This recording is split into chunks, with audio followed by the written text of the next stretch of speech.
반갑습니다.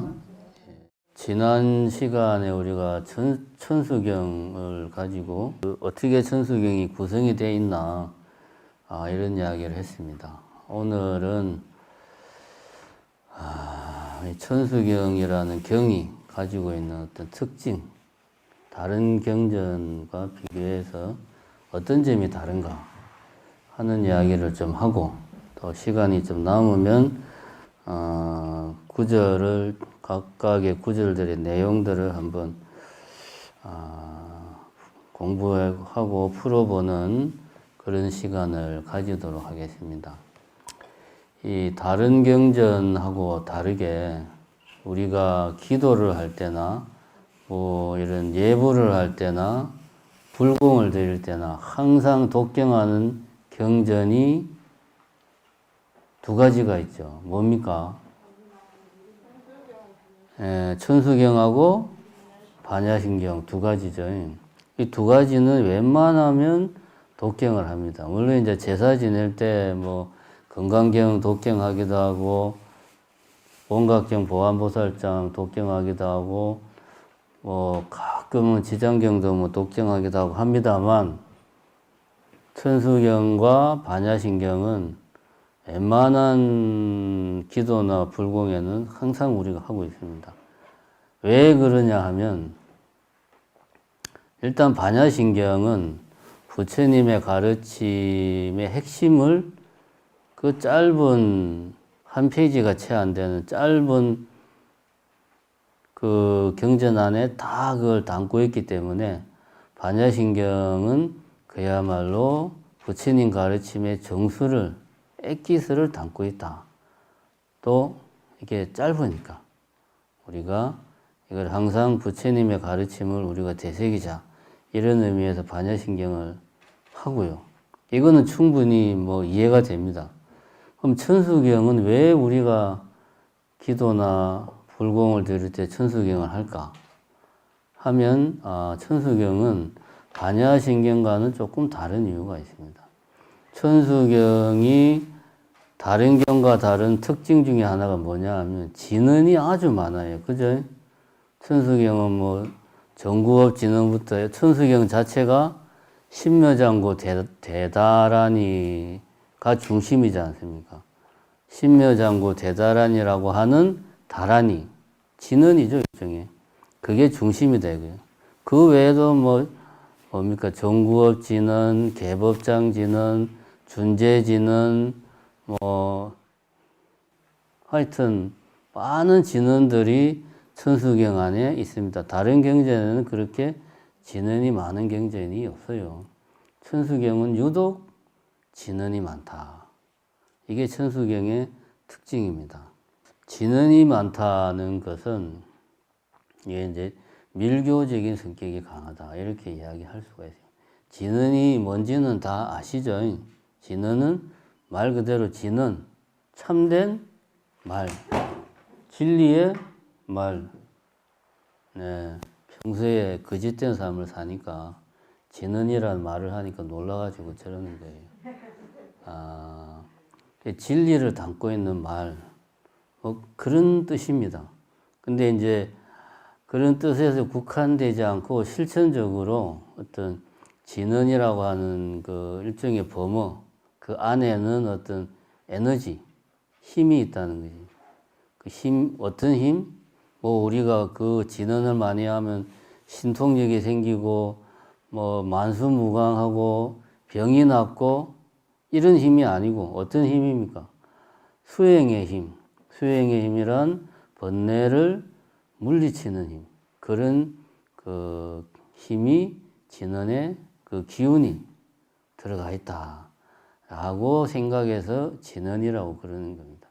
그래서 이런 이제 진언은 이제 우리 불교가 후기 이제 뒤로 쭉 발전해 오면서 인도에서 불교가 한 12세기쯤, 그러니까 서기로 따지면은 13세기, 한 1200년, 300년쯤 되면 인도에서 불교가 완전히 이제 자취를 감춥니다. 지금 불교사 하는 게 아니니까. 그 전에 인도에서 불교가 쭉 발전해서 제일 마지막에 꽃피운 게 바로 이 밀교라고 하는 거죠. 밀교. 이걸 우리가 후기 대승 불교라고 그래요. 저번에도 이야기했지만, 후기 대승 불교의 특징적인 모습이 밀교입니다. 그리고 이 후기 대승 불교가 온전하게 그대로 어디로 넘어갔냐면 티베트로 넘어갔어요. 그리고 인도에서 대승불교가 발전하면서 그 대승불교가 경전이라든가 이런 식으로 해서 중국으로 전해집니다. 티베트로는 경전을 뭐 번역한 게 아니고 스님들이 아예 그냥 티베트로 다 갔어요.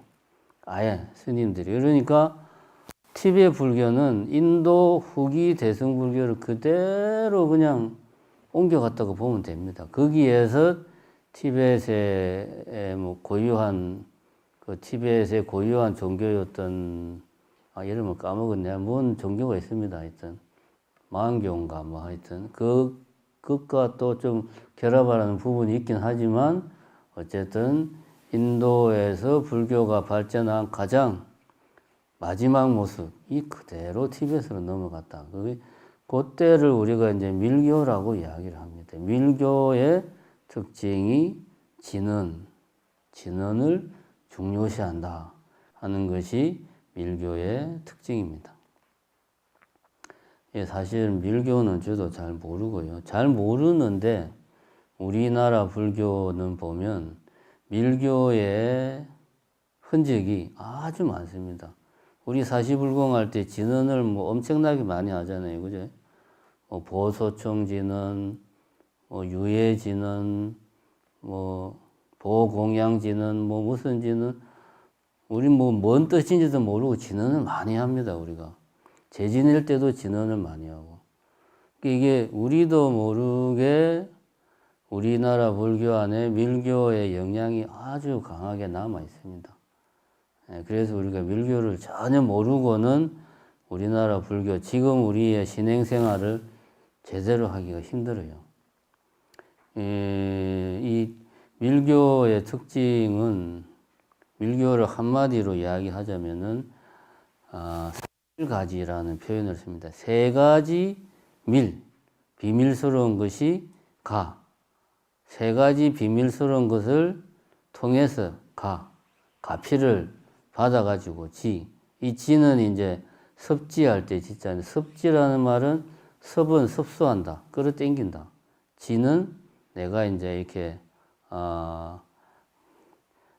그것을 내가 소유한다, 가진다. 그러니까 이 삼밀 세 가지를 통해서 부처님의 가피를 내가 끌어당긴다. 이게 이제 아주 드라이하게 엑기스만 말하면 밀교가 그런 거랍니다. 저도 잘 몰라요. 삼밀이라는 게 뭐냐면 신구의 세 가지를 말합니다. 신구의 세 가지를 통해서 내가 부처와 감응을 한다 이거지. 내가 부처하고 소통을 해서 내가 부처임을 자각을 한다 이거죠. 이런 과정을 부처님의 가피를 받아서 내가 부처라는 것을 자각해 나가는 것, 이것이 밀교의 핵심적인 수행법이다. 삼밀이라는 것은 신구의를 말하는 건데, 신이라는 것은 먼저 구를 말하면 입으로 하는 그 비밀스러운 것은 뭐냐? 지금 이야기한 진언이죠. 이런 진언을 낭송하는 것, 계속 읽는 것을 중요한 수행의 한 부분으로 생각하는 겁니다. 입으로는 진언을 외우고, 몸으로는 결인, 우리 이제 부처님들 보면 수인이 있잖아요. 뭐 항마인, 무슨인 해가지고 부처님들 손모양이 있지 않습니까? 각 진언들마다 이 결인이 있어요. 손모양이 있습니다. 우리나라에서는 그건 이제 거의 대부분 사라지고, 제사를 지낼 때, 제를 지낼 때 일부 남아 있습니다만 그런 부분은 좀 사라졌습니다. 그 다음에 신 했고, 구 했고, 마음은 내가 곧 부처다라는 자각을 내 스스로 하는 겁니다. 그래서 이 세 가지 그 업을 통해서 나의 이 신구의 삼업이 부처의 신구의 삼업하고 서로 요즘 말로 하면 소통을 해가지고 내가 감흥을 받아가지고 내가 부처님의 가피를 받아가지고 내가 부처라는 것을 자각해 나가는 것, 이러한 일련의 수행 과정을 우리는 밀교의 수행이라고 한다. 이렇게 이야기를 합니다. 그러면 우리나라에서는 이 중에서 이제 뭐 결인을 하는 거는 이제 지금은 사라졌으니까 진언을 열심히 하면서 마음속으로 내가 부처다라고 하는 생각을 자기 뿌리 깊이 가지고 내가 비로자나불, 법신, 비로자나불과 상응해서 소통해가지고 그 비로자나불이 그 화연한 여러 불보살님의 가피를 받아가지고 내가 그 부처임을 자각하는 것, 이게 밀교다라고 이야기합니다. 그래서 밀교에서 중요한 것이 진언이다. 이 진언을 외우는 것이 밀교에서는 엄청나게 중요하고 그것이 수행의 한 방편이다. 이렇게 우리가 이야기를 할 수가 있습니다. 그러면 여기에서 한 가지 의문이 드는데, 우리 지금 이제 우리나라 불교의 대표적인 종단이고 우리나라 불교를 주도하는 종단이 조계종인데, 조계종은 선종을 표방한다 겁니다. 그죠? 여러분 다 알지만 참선, 화두 드는 거, 가나선을 표방한다 겁니다. 조계종은. 그런데 우리 실제 이런 말사나 사찰에서는 밀교적인 의식을 하고 밀교적인 수행을 많이 한단 말이에요. 스님들이 기도 열심히 하라고 그러고 뭐 주력 열심히 하고 정건 열심히 하고 이런 거 막 열심히 한단 말입니다. 그럼 조계 종지하고 이건 안 맞는 거 아니냐, 그런 생각 안 됩니까? 안 들어요? 안 드는구나. 왜 안 들지? 들어야 되는데. 이게 이제 왜 그러냐 하면 이것이 왜 서로 충돌하지 않는가, 왜 서로 배치되지 않는가를 우리가 생각을 해볼 필요가 있습니다. 제가 지금까지 이야기한 것은 밀교라는 후기 대승불교가 완성한 어떤 하나의 수행 방법이에요. 수행 방법이고 그것의 어떤 교리라고 해야 됩니까? 그 사상 체계에는 대승불교의 전통을 다 고스란히 이어받아서 개성을 했습니다. 대승불교의 중요한 사상적인 전통은 두 가지가 있어요. 하나는 우리가 티베트 불교하면 딱 떠오르는 게 그 공성이잖아요. 공성, 공사상, 중간학파. 이것이고 다른 하나는 유식. 공사상, 공성과 유식이 대승불교를 떠받드는 양대 기둥인데 이 두 가지가 밀교, 후기 대승불교 밀교 안에 그대로 다 들어와 있습니다. 그래서 사상 체계에는 초기 불교, 그 다음에 초기 대승불교를 그대로 다 수행하고 있다. 그것이 무엇으로 밀교에서는 아주 핵심적으로 표방이 되었느냐 하면, 밀교에서 이렇게 모시는 주불은 비로자나불이에요. 비로자나불이 뭡니까, 여러분? 비로자나불은 그 자체가 뭐죠? 법신이잖아, 법신. 그죠? 비로자나불은 진리 그 자체예요, 그냥. 어떤 신이 아니고, 인격적인 존재, 뭐 어떤 그런 전지전능한 전지전능한 존재가 아니고, 진리 그 자체가 비로자나불입니다. 법신이라고 그러죠. 그래서 비로자나불을 밀교에서는 대일열애라는 말을 쓴다고 합니다. 저는 밀교를 잘 모르니까. 이걸 주불로 삼는다는 말은 결국은 그 공사상이나 유식사상 등으로 발전된 대승불교의 그 핵심적인 사상. 대승불교는 또 초기 불교의 연기사상, 무아사상을 발전적으로 개성한 거란 말입니다. 그 내용이 그대로 비로자나불 대일열애 안에 다 담겨져 있다. 그래서 부처임을 자각한다는 말이 무슨 말이냐? 우리는 이런 말을 많이 쓴다 이겁니다. 내가 곧 부처다. 이런 말을 많이 쓰잖아요. 그 말의 의미가 뭐냐 이거지. 내가 부처임을 자각하는 것이 깨달음이다. 우리는 누구나 다 불성이 있는데 무명에 가려서 불성을 보지 못할 뿐이다. 내가 부처임을 자각하면 그 순간 나는 바로 부처가 된다. 이런 말을 한단 말입니다. 그럼 그 말의 의미가 무슨 의미냐? 구체적으로 내 스스로 나는 부처야 라고 내가 선언을 하면 되는 거냐? 그럼 이 세상에 얼마나 많은 부처님들이 있겠어요? 내가 부처라고 선언만 하면 되니까. 그게 아니라는 거지. 그럼 내가 부처임을 자각한다는 것은 뭐냐? 여기서 말하는 부처는 진리 그 자체. 진리 그 자체가 어떤 부처님의 모습으로 화연했다. 이렇게 생각해야 돼요. 그러면 부처임을 자각한다는 말은 무슨 말이다? 불교에서 표방하는 진리를 깨닫는 거죠. 그게 바로 부처임을 자각하는 거다. 그러면 초기 불교의 핵심 사상, 이건 우리 그 기초 교류 과정에 다 배우는 거 아닙니까? 그죠?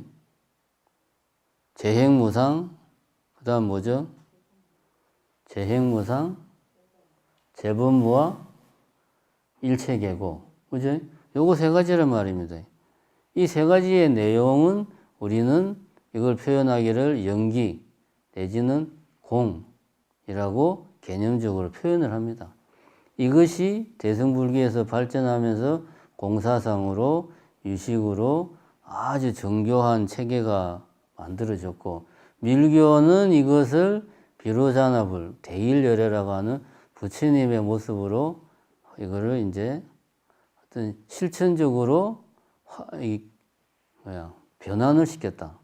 이렇게 볼 수가 있습니다. 이런 관점에서 본다면 부처임을 자각한다는 말은 연기를 내가 깨닫는다는 말이고 내가 공성을 깨닫는다는 말이에요. 그게 부처임을 자각한다는 말입니다. 그렇게 우리가 이해를 해야 올바르게 불교가 초기 불교가 대성불교로 밀교 같은 후기 대성불교로 발전하게 된 과정을 우리가 제대로 이해하는 겁니다. 그렇지 않으면 우리가 비로자나불이나 관세음보살이나 아미타불 같은 분을 타 종교에서 말하는 어떤 신, 전지전능한 존재, 절대적인 존재로 상정을 한다면 이것은 불교의 핵심적인 가르침에서 멀어지는 거예요. 그래서 여기서 중요한 것은 부처임을 자각한다는 것은 뭐다? 곧 불교의 핵심적인 연기와 공을 깨닫는 거다. 그게 부처임을 자각하는 거다라는 걸 우리가 명심해야 된다. 화두참선이란 뭐냐? 화두참선이란 다른 게 아닙니다. 부처님, 석가모니 부처님, 그러니까 고타마 시타르타가 수행을 해서 깨달아 보니까 내가 깨달음을 얻으려면 삼매를 반드시 거쳐야 돼요. 삼매를 거치지 않고는 깨달음을 얻을 수가 없어요. 그러면 누군가 질문을 할 겁니다. 해능 스님은 그 일자무식군, 나무하는 일자무식군이었는데 이 이야기 알죠? 모릅니까? 모르는구나. 안다고 치고 지금 다 이야기할 시간이 없으니까. 일자무식 나무꾼이었는데 마을에 이제 나무를 해서 팔러 갔는데 그 주막인가 거기에서 뭐 어떤 사람이 방에서 건강경을 탁 읽고 있는 걸 이 무식한 나무꾼이 듣고 처음 건강경을 듣고 그 자리에서 깨달아 버린 거예요. 그 나무꾼이 누굽니까? 해능 스님이에요. 그러면 해능 스님은 산매에 들지 않고도 깨달았구나. 아닙니다, 그거. 그 전생, 또 전생에 얼마나 수행을 많이 했으면 금강경 한 구절만 듣고 바로 깨닫겠습니까? 불교에서는 열반을 정득하려면, 불교에서 깨달으면 열반을 정득하는 거예요. 열반을 정득하려면 삼매를 통하지 않고는 열반을 정득할 수 없다고 이야기를 합니다. 화두라고 하는 것은 삼매에 드는 아주 효율적인 방법 중에 하나다. 삼매라고 하는 것은 마음을 고요한 상태로 유지하는 거예요. 마음이 고요하다는 말은 흔히 이제 삼매를 이야기할 때 해인삼매라는 말을 합니다. 해인사 할 때 해인. 그 해인입니다. 해인사 할 때. 바다 해자에 도장인자. 바다가 우리가 평소에 보면 어떻습니까? 항상 바다는 파도가 친다 이겁니다. 출렁출렁하고. 가만히 있는 바다는 세상에 없어요. 있을 수가 없어요. 달이 있는 한, 지구상에 공기가, 이 대기 중에 공기가 있는 한, 공기는 움직이게 돼 있고, 달이 있는 한, 달은 지구를 끌어당기게 돼 있고, 그러면 바다는 1분 1초 한 찰나도 쉬지 않고 계속 요동치는 게 바다입니다. 그런데 해인, 바다의 인, 도장인자, 도장을 찍은 것처럼 바다에 내 얼굴이 선명하게 비친다 이거지. 그럼 바닷물이 어떤 상태가 돼야 내 얼굴이 도장 찍은 것처럼 선명하게 보일까요? 그건 고요한 상태, 마치 그 유리처럼 바닷물이 고요한 상태가 되어야 거기에 내 얼굴이 도장 찍은 것처럼 선명하게 나오지 않습니까? 이게 삼매라고 하는 것은 비유를 들자면 마치 이러한 마음이 이렇게 고요한 상태를 유지하는 것이 삼매다. 이런 삼매에 들어야 우리가 열반을 정득할 수 있다. 열반을 정득한다는 것은 다른 말이 아닙니다. 번뇌의 뿌리를 완전히 뽑아버리는 거예요. 번뇌를 내가 완전히 정식시킨 상태, 그게 열반을 정득한 상태다. 그러면 화두라고 하는 것은 삼매에 들기 위한 아주 효율적인 방법이다. 우리가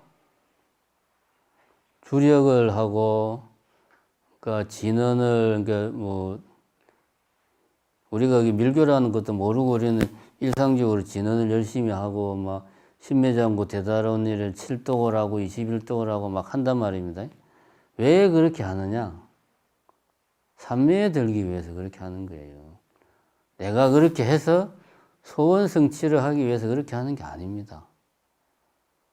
삼매에 들기, 그것도 하나의 삼매에 들어가는 길입니다.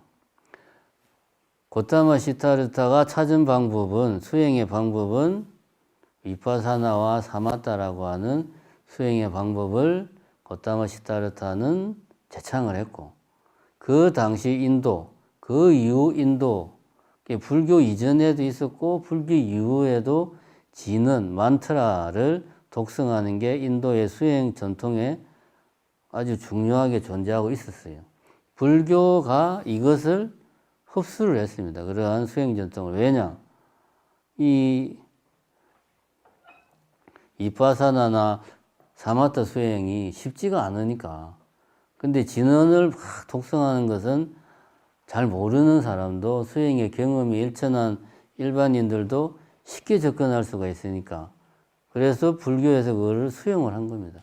수용을 해서 대신에 일반적인 당시 인도의 그 수행에서 지향하는 것은 번뇌를 종식하는 것이 아니고 나와 브라만이라고 하는 어떤 절대적인 존재가 하나가 되는, 합일이 되는 그것을 지향을 해요. 그것이 해탈입니다. 해탈과 열반은 달라요. 해탈은 내가 이 모든 현세의 고통으로부터 해탈, 자유로워지는 거고, 자유로워지려면 내가 이 나라는 개인의 감옥에서 벗어나가지고 브라만, 온 세계에 주재하고 있는 절대자, 단 하나의 절대자와 내가 융합이 되는 거죠. 합일이 되는 거죠. 그래야지 내가 완전한 자유를 얻을 수 있다. 이게 뭐 굳이 말하자면 요즘 현대식으로 말하면 힌두교 사상의 핵심이다 이겁니다. 인도 전통 수행 사상. 근데 불교가 지향하는 것은 그게 아니죠. 우리는 번뇌를 종식하는 것이 불교에서 지향하는 것입니다. 번뇌를 종식하면 무엇이 드러나느냐? 영지실상의 세계가 드러난다. 거기에 뭐 브라만이라든가 신이라든가 이런 절대적인 존재 같은 건 없죠. 영지실상의 세계가 있을 뿐입니다. 단지 번뇌가 우리 눈을 가려서 우리가 보지 못할 뿐이에요. 이런 맥락에서 봤을 때 밀교든 화두 가나선이든 기본적으로 지향하는 바는 열반을 정덕하겠다. 똑같습니다. 단지 방식에서 차이가 있을 뿐이다. 그래서 우리나라 같은 경우는 밀교적 수행 전통, 가나선의 수행 전통이 하나의 그 불교라는 틀 안에 한국 불교 안에 다 들어와 있습니다. 그것이 서로 충돌하지도 않고 같은 곳을 지향하기 때문에 같이 어울려 있다. 이렇게 보시면 됩니다. 마치 우리가 그렇게 생각하면 됩니다. 서울을 들어가는데 서울을 가려면 남대문으로 들어갈 수도 있고 서대문으로 들어갈 수도 있고 그거는 내가 어디에 있는가에 따라서 다 다른 거거든요. 꼭 남대문으로만 들어가야 된다. 그런 법은 없습니다. 이런 맥락에서 봤을 때 우리나라 불교에 이런 밀교적인 수행 전통이 많이 들어와 있는 것이 전혀 이상하지 않고 오히려 우리 제가자들은 이러한 기도 수행이 우리 제가자들이 뭐 하루하루 이제 생활을 하면서 생계를 꾸려 나가는 제가자들 입장에서는 가나선보다는 이런 기도 수행이 훨씬 더 쉽게 우리가 접근할 수가 있죠. 더 장점이 있습니다. 어쨌든 그렇게 서로 충돌하지 않는다. 그러니까 우리나라 불교는 여러 가지 요소들을 다 담고 있다라는 것을 우리가 알 필요가 있습니다. 그래서 이 천수경은 그래서 밀교적 수행의 그 내용이 많이 들어가 있습니다.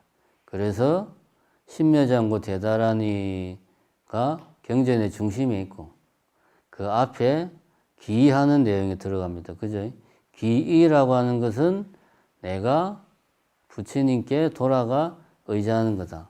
내가 부처님처럼 부처님이 행한 그대로 내가 살겠다. 그 제가 저번에 이야기했죠.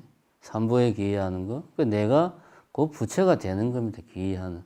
그런 내용이 들어가 있고 그 다음에는 참여하는 내용, 발언하는 내용이 들어가 있습니다. 이렇듯이 천수경은 어떤 그 하나의 수행의 방법으로서 후기 대승불교에서 발전을 시킨 어떤 진언을 그 외우는 것을 통한 수행을 상당히 강조하고 있는 것이 천수경이다. 이렇게 우리가 볼 수가 있겠습니다.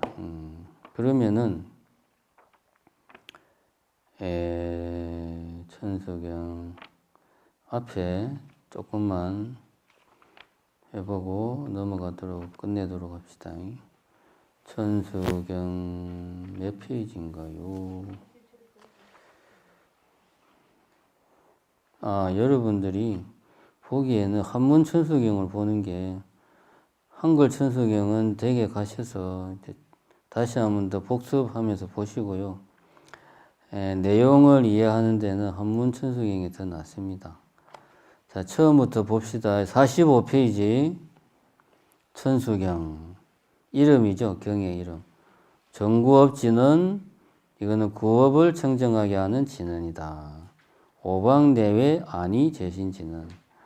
오방 동서남북하고 나머지 하나는 동서남북하면 사방이고 그죠? 오방하면은 가운데까지 해서 오방. 온 세상에 내외 오방 안팎으로 다 계시는 안위 편안하게 한다 이거지. 안위 누구를 제신. 제신은 신의 이름이 아니고 여기서 제라는 뜻은 모든이라는 게 모든 신들, 제신. 모든 신들을 편안하게 하는 진언이다. 그 다음에는 개경계. 경을 여는 개송. 무상심심 미묘법. 위 없이 무상, 심심, 깊고 깊은 미묘한 법을 백천만급 난조우. 백천만급이 되도록 난 어렵다 이거야. 뭐하기? 조우하기, 만나기 어렵다. 위 없이 깊은 미묘한 법을 백천만급이 지나도록 만나기 어려운데 아금문견 득수지. 만나기 어려운 법을 내가 지금 문, 듣고 견, 보고 그 다음에 그것을 지녀서 수지, 받아서 수지, 지닌다 이거지. 백천만급이 되어도 만나기 어려운 이 미묘한 법을 내가 지금 보고 듣고 받아 지니니까 이 얼마나 참 희유한 기회냐. 그러니까 원해열의 진실의 원한다 이거지. 뭐를 해? 이해하기를 원한다. 무엇을? 열애의 진실한 뜻을 이해하기를 원한다. 정말 만나기 어려운 기회를 만나서 내가 부처님 법을 들으니까 이 진실된 뜻을 반드시 내가 이해하고 싶구나. 그런 말이죠. 개법장지는 법의 저장소, 곳간을 여는 진언이다. 그 다음에 이제 천수천안 관자재보살 광대원만 무예 대비심 대다라니 여기까지가 뭡니까? 천수경의 원래 이름이죠. 이게 풀네임. 이게 너무 기니까 줄여서 앞에 두 자만 따서 천수경. 원래 이름은 천수천안 관자재보살 광대원만 무예대비심 대다라니 경. 이게 천수경입니다. 엄청나게 이름이 길죠. 이게 다 그 관세음보살님의 특징, 모습을 이름에 담고 있습니다. 천수, 손이 천개다. 손이 천개라는 말은 다른 뜻이 아니고, 손이 아주 많다는 거죠. 그러니까 뭔가 우리 중생들이 고통스러워하는 것을 해결하기 위해서 무던히 노력을 하신다 이거지. 손이 그만큼 많으니까 많은 일을 하신다.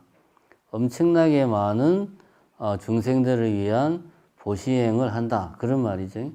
천안은 뭡니까? 눈이 천개다. 실제로 눈이 천개가 아니고 이 세상에 존재하는 모든 중생들의 고통을 내가 다 살핀다 이거죠. 그래서 눈이 천개다. 그만큼 많다. 모든 중생들의 고통을 다 살핀다. 관자재보살. 그런데 관자재하다. 자재하다는 말은 자유자재하다. 이거는 이제 그 법의 이 고타마 시타르타 부처님이 깨달은 진리의 모습이다 이겁니다. 자유자재하다. 어디에도 얽매이지 않고 자유자재한 모습. 이 천수천안으로 대자비심을 내가지고 중생들을 돕는 자비행을 하면서도 다른 한편으로는 연기실상의 그 세계에서 한 발자국도 벗어나 있지 않다 이겁니다. 누가? 관세음보살님이. 항상 마음은 연기실상의 법 속에 그 진리와 함께 하면서 동시에 자비심으로 우리 중생들을 구제하고 계신다. 자비심이 얼마나 대단하냐 하면 광대, 어마어마하게 크고 원만하고 온 세상에 가득 차 있고 무애, 걸림이 없고 애는 장애할 때 애자죠. 애. 걸림이 없는 그런 큰 자비심이다. 그냥 자비심이 아니고 광대원만 무예 대자비심이다. 그러한 내용들이 들어가 있는 대다란이 경이다. 이게 이제 천수경의 플레임이다 이겁니다. 개청이라는 말은 개자는 연다는 뜻이고 청은 청한다. 내가 이제 천수경을 청한다 이거죠. 예, 지금부터 천수경을 독송을 하겠다. 뭐 그런 말이죠. 청한다. 예, 이러면 시간이 많이 가네. 그러면은 47페이지까지만 합시다. 개수, 관음, 대비주. 관음, 대비주. 관음, 대비주는 바로 신묘장구 대다란이죠. 그죠? 앞에서 이야기한 천수, 천왕, 관자재, 보살, 광대, 원만, 무예, 대비심, 대다란이. 줄여서 관음, 대비주를 개수. 앞에 개자는 머리를 조아린다. 뒤에는 머리 숫자. 머리를 조아리고 숙여서 내가 신묘장구 대다란이를 내가 지금 받아 지닌다 이거야. 그래가지고 탁 받아 지냈다 이거지. 그래서 원력은 홍심, 상호심. 원력은 홍, 넓고, 상호, 부처님의 상호, 부처님의 뭐 32 상호 그런 이야기 하잖아요. 이 상호가 뭐 니 좋고 내 좋고 상호작용한다. 그 상호가 아닙니다. 부처님의 상호와 몸은 아주 이렇게 깊이 있고, 천비장은 보호지. 어깨가 비자는 어깨죠. 어깨, 천개의 어깨로 장음하고 또 널리 호지한다. 보호하고 지닌다. 이게 지금 다 관세음보살님을 찬탄하는 거죠. 천안이 있어가지고, 천안이 있어서 그 천개의 눈의 광명이 두루 쫙 비춰진다. 앞에 천비는 그거네. 어깨가 천개라는 말은 손이 천개라는 말이죠. 쉽게 말하면. 그래가지고 두루 보호하고 다 보살펴준다. 그런 말이고 천비장은 보호지. 진실오중 선미로. 진실한 말 중에 선, 편다. 무엇을? 밀어. 비밀한 말. 진실한 누가?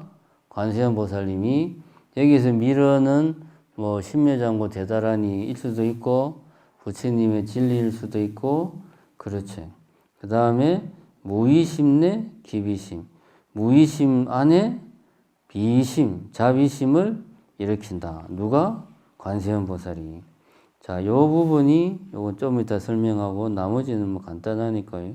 속령만족 제희구. 속, 빨리. 령만족, 만족시킨다. 무엇을? 모든 희망과 바램. 희망의 희. 구는 요구사항 할 때 구자죠. 모든 희망과 바램을 만족시켜준다. 누가? 관세음보살님이. 누구의? 중생들의. 영사, 멸제, 제제업. 영사. 영원히, 영자는 영원하다 할 때 영자죠. 사, 하게 한다 이거지. 멸제, 없앤다. 무엇을? 모든 죄업을 영원히 없애준다. 누가? 관세음보살님이. 전룡, 중성, 동자호. 전룡, 하늘의 용과 중성, 많은 신들이, 이 중자는 대중할 때 중자죠.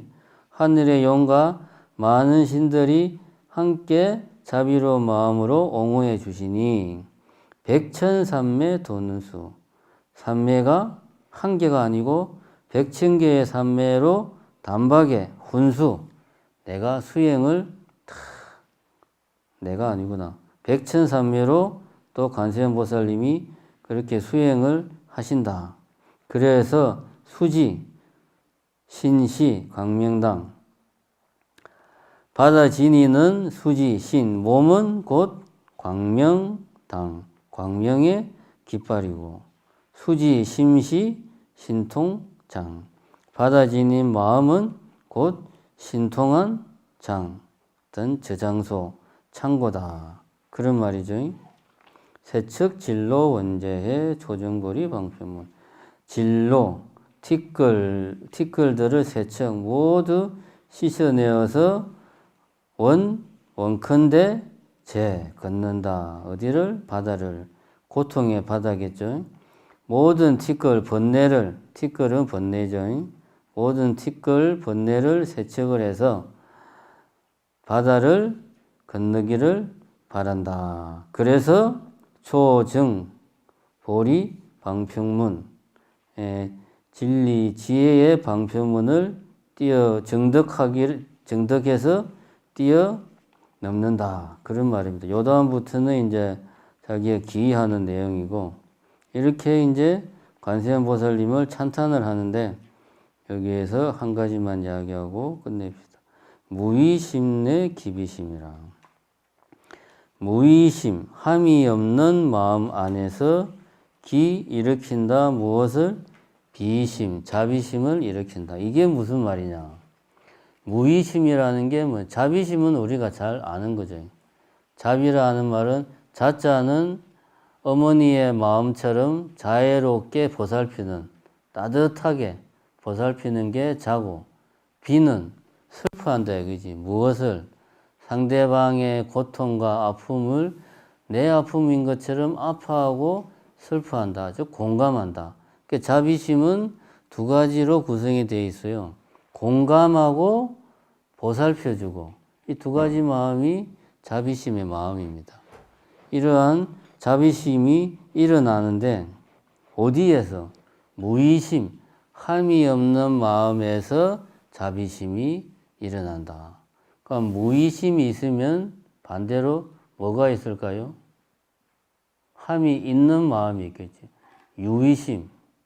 어떤 마음이 유의심이고 어떤 마음이 무의심이냐?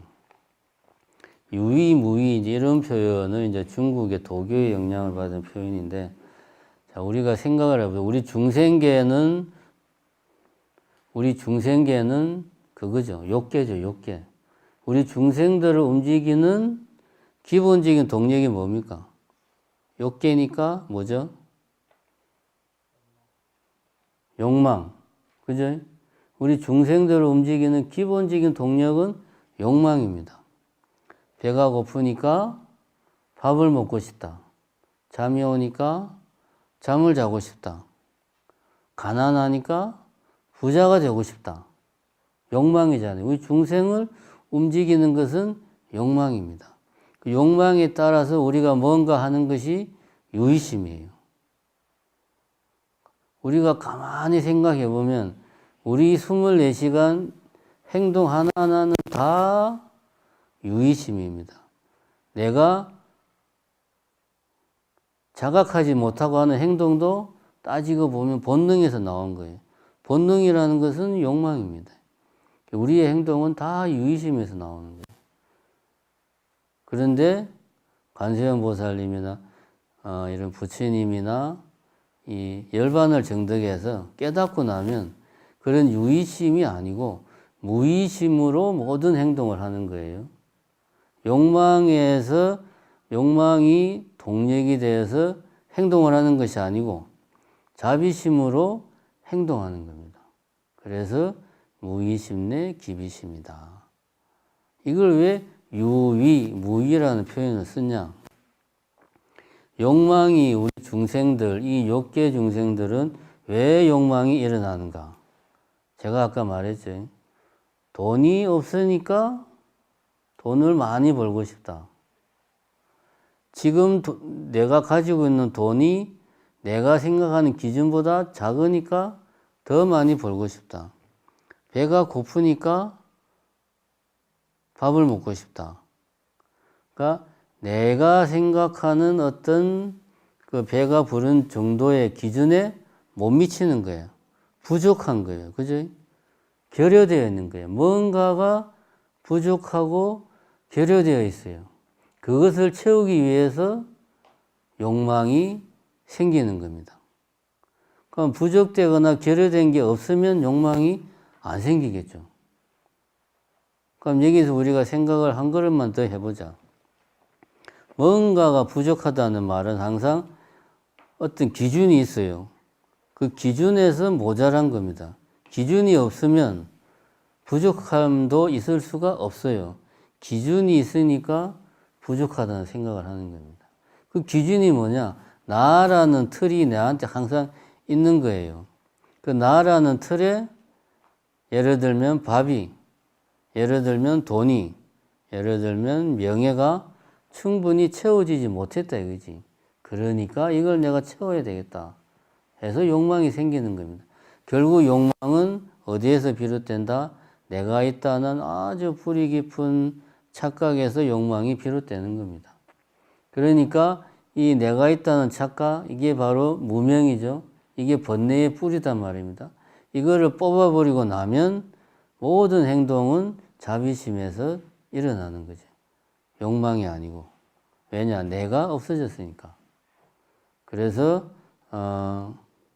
깨달음을 얻고 나면, 깨치고 나면 유의심으로 행동하는 것이 아니고 무의심으로, 욕망이 아니라 자비심으로 행동한다.